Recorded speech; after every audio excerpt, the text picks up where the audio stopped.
Olá, meu nome é Ricardo Guimarães, eu sou casado com a Lili há 44 anos, tenho 4 filhos, 3 netos, alguns adolescentes, trabalho para grandes empresas, vivendo esse mundo maluco, e eu vou aqui contar para vocês o que a gente está compreendendo sobre o mundo, para talvez ajudar você a tomar boas decisões a respeito da educação que você dá para seus filhos, para sua carreira, trabalho, enfim, com relação ao futuro de todos nós. Olha isso aqui. Esse desenho, ele significa o que está acontecendo com o mundo. Parece um cardiograma, mas não é um cardiograma. Ele mostra que tem um momento que as coisas estavam muito paradas, quase mortas, e começa a acelerar, e passa a ter uma animação, uma vida que não tinha antes. Tudo ficou acelerado. Sabe por quê? Por causa da tecnologia de informação e comunicação. Nessa fase, tinha pouca gente no mundo e a tecnologia de informação e comunicação era muito rudimentar e cara. Telefone fixo no lugar, imagina. Demorava muito para as coisas acontecerem. O cenário era estável, quase parado, lento, previsível, controlável, simples. Acontecia uma coisa de cada vez. Nessa fase, criamos instituições com hierarquias poderosas que controlavam o mundo. E nós nos sentíamos muito seguros, porque tudo permanecia igual por muito tempo.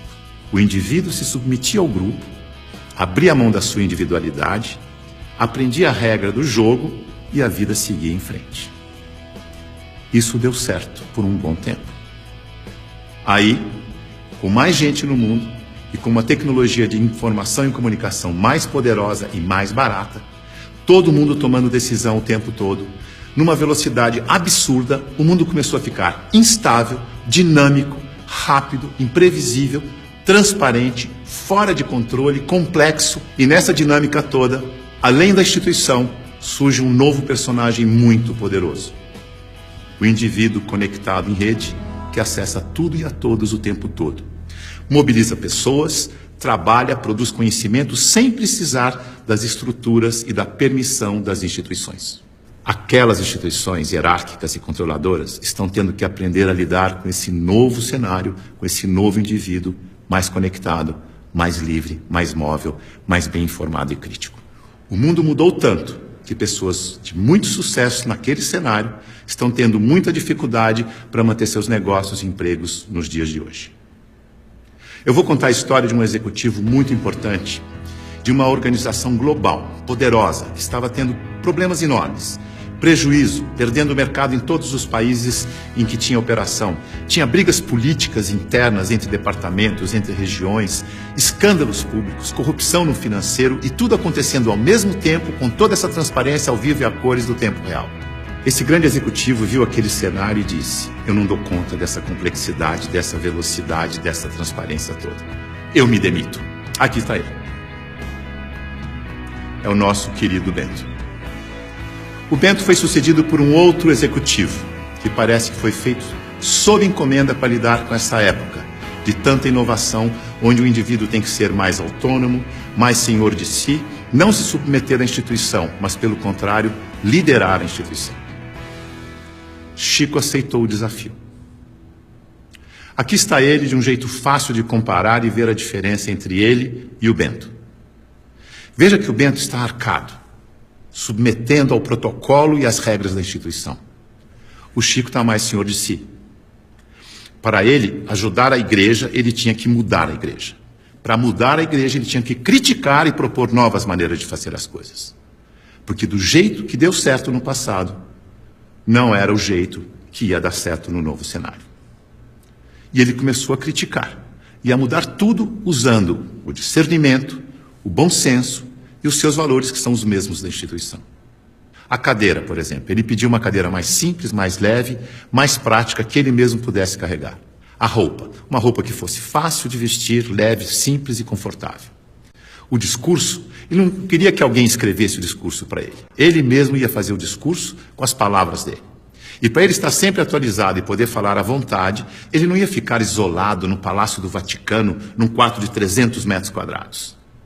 Escolheu morar no Palácio Santa Marta, num quarto de 30 metros quadrados, junto com os outros 400 padres e bispos que viajavam pelo mundo, e ele ia almoçar com esses padres e bispos para poder conversar, trocar ideias e saber o que estava acontecendo no mundo.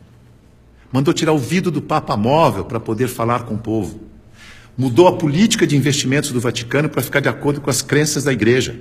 Isto é, investir em empresas que prezam os valores cristãos, porque se a política de investimento não estiver de acordo com as crenças da Igreja, como é que ele ia ter credibilidade quando ele fosse vender a fé da sua Igreja? Veja que ele está colocando em prática o seu discernimento para mudar tudo na instituição, da cadeira aos investimentos. Ele busca simplicidade, praticidade, economia, agilidade, leveza e consistência. O Chico é um bom exemplo de sucesso neste novo cenário. A mudança é tão grande que os historiadores dizem que está terminando a sociedade industrial e está começando a sociedade do conhecimento, a sociedade em rede, a sociedade do indivíduo conectado em rede. É uma época de transição e nós estamos aqui, exatamente no meio dessa transição. Veja o que está acontecendo. Neste ambiente estático, estável, a boa empresa funcionava como um relógio, uma engrenagem sem vida, isolada do ambiente, tic-tac, tic-tac, tic-tac, onde o empregado era uma peça da engrenagem. O futuro era igual ao passado. Na medida em que o ambiente foi ficando mais mutante, mais veloz, novidade a toda hora, imprevisível, a empresa tem que se atualizar, aprender e evoluir o tempo todo para não desaparecer. Não é mais conservar, mas é adaptar-se, aprender, evoluir. Não pode ser um relógio que se repete eternamente igual, mas um sistema vivo, aberto, interativo, que aprende e evolui sem parar. E as pessoas não podem ser peças de engrenagem que se repetem sem pensar. Tem que ser células vivas, sensíveis, críticas, interativas, que trocam ideias, sugerem soluções, como o Chico. A boa notícia é que a gente sabe gerenciar muito bem os sistemas vivos. Sabe por quê? Porque nós somos sistemas vivos. Somos feitos de sistemas. Sistema respiratório, sistema endócrino, sistema ósseo, sistema digestivo. Sistema é um conjunto de elementos que trabalham de forma interdependente com um propósito comum. Como o nosso corpo. O ponto mais importante para a saúde do nosso corpo é a interdependência. Veja no seu próprio corpo. Nossos órgãos trabalham de forma interdependente, sempre em busca do equilíbrio do corpo. Esse é o propósito. Se um órgão declara independência, e isso se chama câncer, o corpo entra em colapso. A integração entre os órgãos desaparece. A energia do corpo se esvai, não consegue mais interagir com o ambiente, nem reagir aos estímulos. Como sistema aberto, ele vai sucumbir ao cenário. Então, se você quer trabalhar numa empresa de sucesso neste cenário, ajude a funcionar como um sistema vivo aberto. Você sabe, porque você é um sistema vivo aberto. Mas aqui vão algumas dicas para ajudar. Use o seu discernimento, seu bom senso e intuição. Confie em você. Promova a integração e a interação, onde você estiver. Seja sensível a informações relevantes para aperfeiçoar seu trabalho e a empresa. E o mais importante de tudo, reconheça que a realidade é interdependente. E por isso precisa da participação de cada um e de todos para resolver os seus problemas. Lembre-se, a boa gestão da interdependência garante a boa saúde do seu corpo e da corporação. Mais uma dica, não deixe as pessoas confundirem autonomia com independência. Autonomia significa que você tem consciência de que faz parte de um todo maior e por isso você pode falar pelo todo. Por isso pode ocupar cargos de responsabilidade na hierarquia. Independência é quando você não se reconhece como parte do todo e olha só para a sua parte, colocando o todo do sistema em risco de colapso. Independência ou morte deu certo no século passado. Neste século, o certo é interdependência ou morte. Veja a evolução das relações na empresa e no mercado. No começo, a hierarquia era absoluta. Poucos mandavam e todos obedeciam como crianças obedientes. Não tinha concorrente, mas precisava de canal para vender. Depois, a empresa cresce, a hierarquia permanece, mas as áreas passam a ter seus chefes. As crianças ficaram jovens e, como jovens, andam em tribos.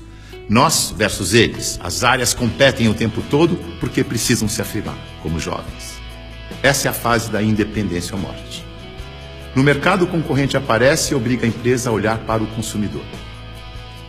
Hoje, a competição continua, mas vai ter que conviver com a cooperação para sobreviver nesse mundo mais veloz e mutante, em que a interdependência fica cada vez mais importante. Temos que amadurecer como indivíduos e olhar para o nosso interesse pessoal e do todo ao mesmo tempo. O Papa Chico, quando falou do meio ambiente na sua encíclica, ele não falou com os cristãos apenas. Ele falou com todos que vivem neste planeta, que ele chamou de a nossa casa. É isso aí. É nós. Junto e misturado. Essa é a real. Esse é o futuro com as pessoas mais valorizadas, mais bem informadas e fazendo melhores escolhas para suas vidas. Boa sorte.